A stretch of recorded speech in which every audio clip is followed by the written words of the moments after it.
I've been lucky enough to be working on AI for almost 15 years now. Back when I started, to describe it as fringe. Artificial intelligence tools like ChatGPT, Gemini, and even image creators are becoming a part of our daily lives, especially in Turkey. From universities to workplaces, many people now rely on studying, working, and even thinking with AI. But the question is, are we using AI as a tool or are we becoming addicted to it? And me and Arena, today, we'll dive into this question. Can students be creative more and think critically without using AI, or are they not able to do this anymore?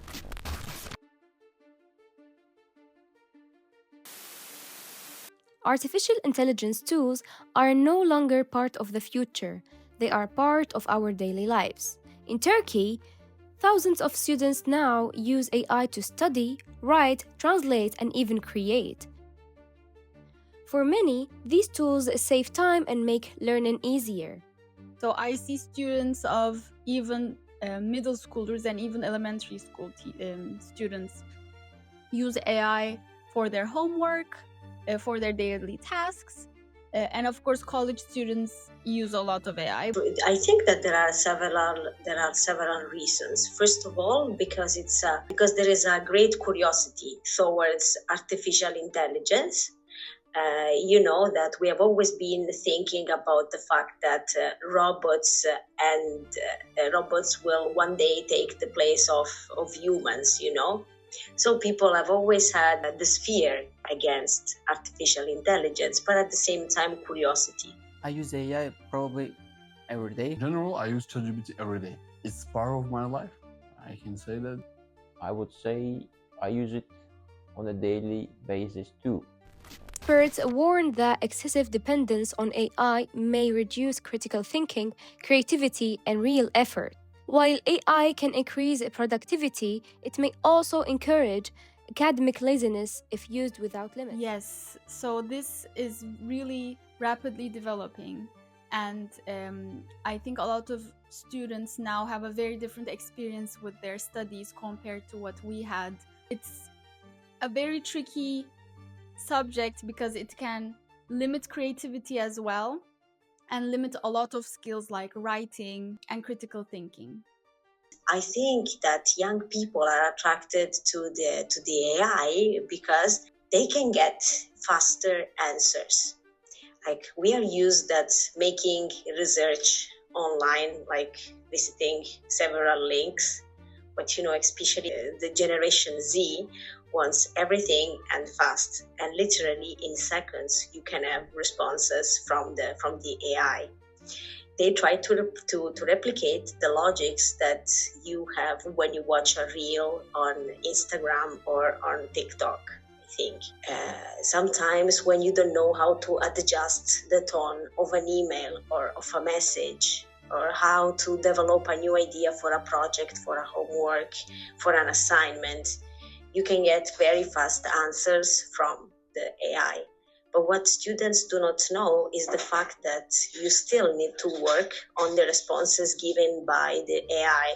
You cannot just copy-paste that the way they are. Actually, for finding some information or any stat for my assignments, or if I need any maybe stat for myself, so I'm using only AI because it's going to be faster than finding some information from the Google by myself. I use for everything, like studying or just basic needs. Like if I have some questions, what are you gonna do? Right, I'm gonna ask AI, or I don't know, mental health, everything, just for everything.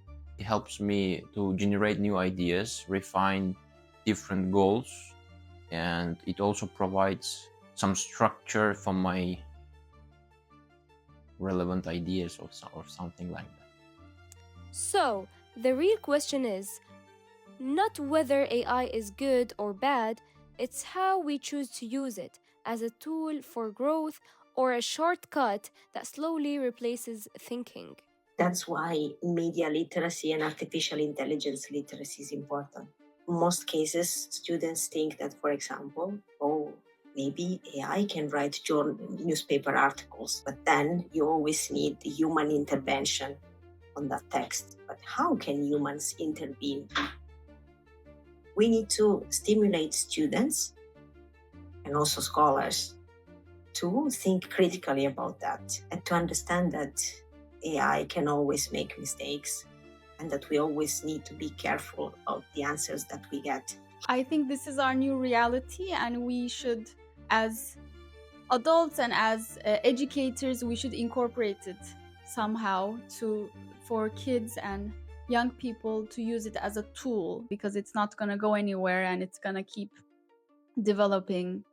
For example, if we go back to 80s or 90s, in order to pass exams or just to prepare for them, people needed to go to libraries, read a lot of books, and make a lot of notes. And now we live in 21st century. AI develops on a daily basis. Yes, of course, the question, yes, you should ask to ChatGPT. Ask to ChatGPT is part of our vocabulary, so I think that we are already addicted. I personally think it might be a great tool if we use it to our benefit, that doesn't hinder our other skills. It can help, tap into, let's say, if I'm looking for an article, it might take me like a couple days to find the right article, but with AI, I can get it to it in seconds.